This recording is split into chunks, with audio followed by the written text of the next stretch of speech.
Hi, it's been a while. Hope you're doing well. I have not posted in a while. I just graduated and life has not been treating me well. But we're gonna talk about antidepressants. Before I keep talking, I just wanna let you know that this is my personal experience only. I'm not a doctor, I'm not a medical professional of any sort. I'm just gonna talk about my personal experience. I'm gonna talk about information that I know from what I've gathered from educating myself about my illness and also the medications that I've taken. Take it with a grain of salt, everyone's different. Medication affects everybody differently, and not everyone needs medication, and medication doesn't work for everyone. If you're experiencing symptoms of depression and you'd like to talk about possibly getting medication, first of all, I suggest talk therapy as the first thing you do, as opposed to taking medication, just because medication isn't really like a quick fix. It can have a lot of side effects that aren't so fun to go through, and sometimes it takes a while to find the medication that works the best for you. It's literally all trial and error, which is not super fun. Talk to your therapist, talk to your doctor, talk to a psychiatrist. Do keep in mind that therapists can't prescribe medication, only doctors and psychiatrists can, but they can recommend that you consider taking medication. And of course, they can refer you to a psychiatrist that maybe they're familiar with and think would be a good fit for you. So I have been on antidepressants since May of 2019. My depression started when I was in college, so that would be August, September of 2017. So it actually took me a hot second to start taking meds. For about 2 years, I was pretty much just in therapy. So the way that I started antidepressants is my therapist asked me if I was ruminating, and I was like, yeah, definitely, for sure. And she was like, well, maybe you should try medication. And at that point, that was the first time anyone had mentioned medication to me. And it wasn't something that I was particularly eager to start taking because it was just an unfamiliar world and I was afraid of side effects and long-term side effects especially. But at some point, I think I kind of realized that I should just give it a shot. My mom also wasn't such a huge fan of me going on medication, but I think she kind of got on board when she realized that like depression is real and it affects me in my day-to-day life and it can be really hard. And if it's something that helps you, then it's a good thing to have in your life. My doctor definitely sensed that I didn't really want to be on antidepressants, but he was just like, you can try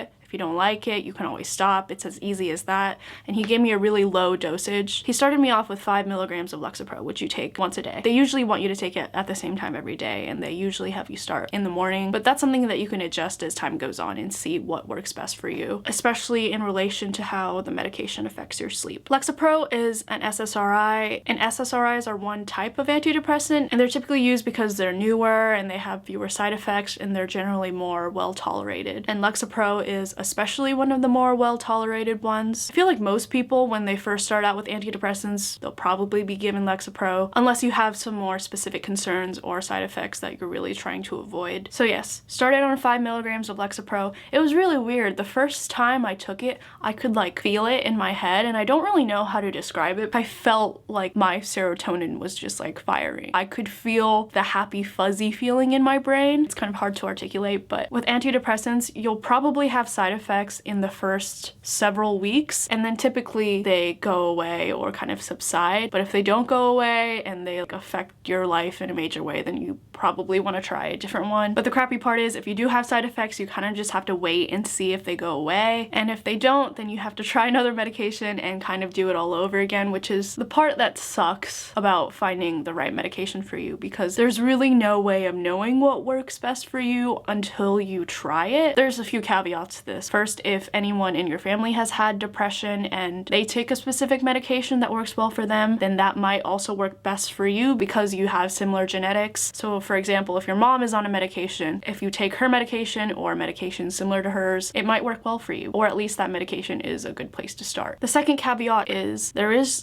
genetic testing that you can do to see what medications work best for you. It's not 100% approved or deemed accurate by any organization. It's just kind of something you can spend a couple $100s on and hopefully have some sort of starting off point with your psychiatrist. I've brought it up to my psychiatrist before, and he says that generally he doesn't really advise taking the test unless you're really struggling with finding a medication that works for you. But again, the test is expensive and it might not really even tell you anything useful if you realize that like it's completely inaccurate, which is totally possible. So I was on 5 milligrams for a while. I don't remember exactly when or the exact timeline of like when I was on on all of these medications, but I got bumped up to 10 milligrams from 5 milligrams because I just didn't really feel a difference. I did have a couple of pretty crappy side effects. I had trouble sleeping to a point where I felt sick and like I had these weird chills because I couldn't sleep and my body was just like malfunctioning. When I was on lexapro, I also had the one and only panic attack I've ever had in my life. I had like a big school thing and I hadn't slept well the night before, especially because of my medication, but I had to do my school thing anyway, so I went and I felt sick all of a sudden. And I was literally at my professor's house directing a short film, and I just kind of freaked out that I was in an unfamiliar place and I was super far from campus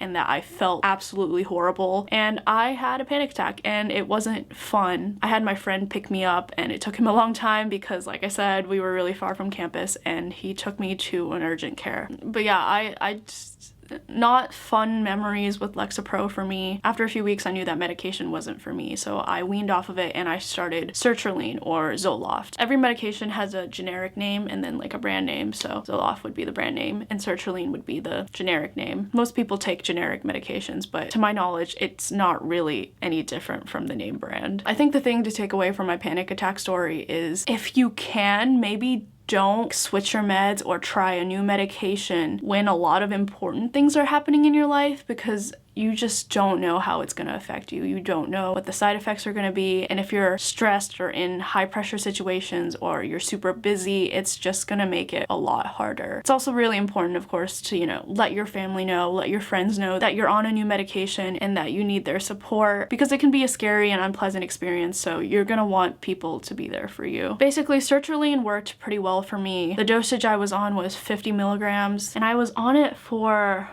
gosh, I want to say like a year and a half. I was on sertraline for a really long time. The side effects that I had were my appetite was not very good, sleep was not the best, sleeping was pretty irregular, and I was also just really tired. I think after having been on the medication for so long, I just didn't realize it. I had a psychiatrist at one point that I was visiting pretty regularly when I started taking sertraline. I don't know, psychiatrists are weird. It's hard to find a good one. I feel like a lot of them just like don't really have great reviews. If they do have great reviews, it's like pretty hard to book an appointment with them. I don't know what it is about psychiatrists. The psychiatrist that I was seeing, I also didn't really like, but she was a psychiatrist at my school, so it was really convenient because I was already on campus. I talked to her about the side effects I was having and she prescribed me something to help me sleep, and I was like, well, I don't really like want to solve the problem of one medication with another medication. I did end up getting melatonin just to help me sleep, which, by the way, most people take way too much melatonin. I think the ideal dose is 0.5 milligrams,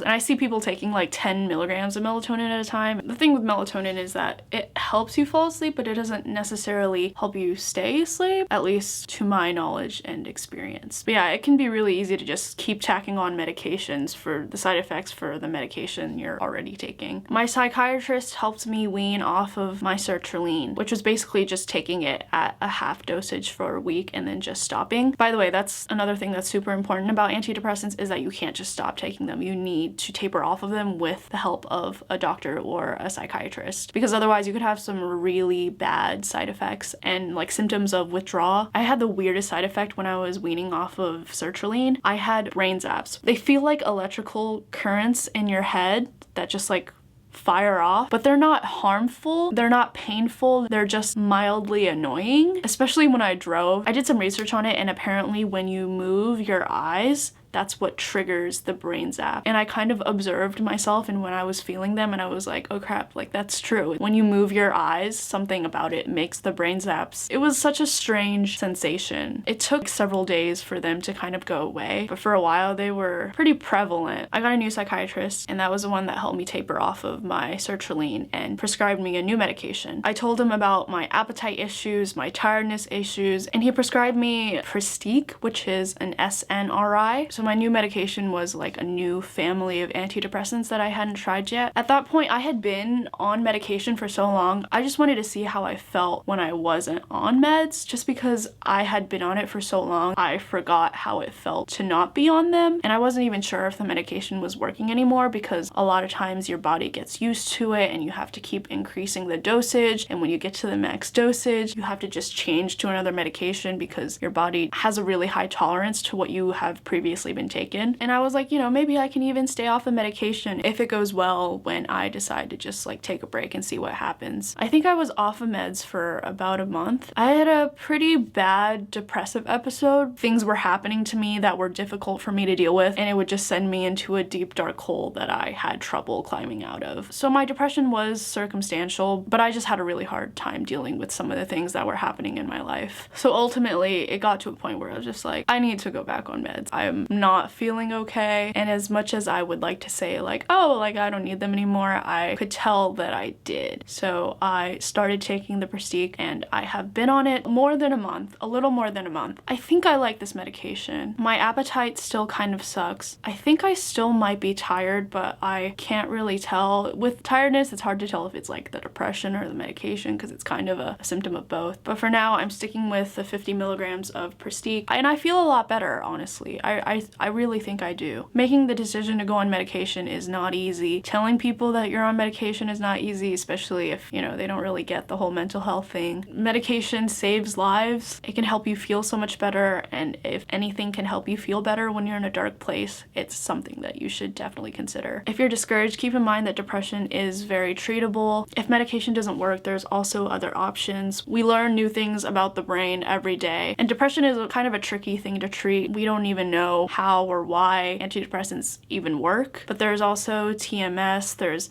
so many different kinds of therapy that you can try, and there's new experimental treatments that come out all the time. You just kind of have to seek them out and see if they work for you. I wish you the best of luck in finding a medication that works for you. I hope this was helpful in some way. I'm gonna go get my pill bottle. Here she is.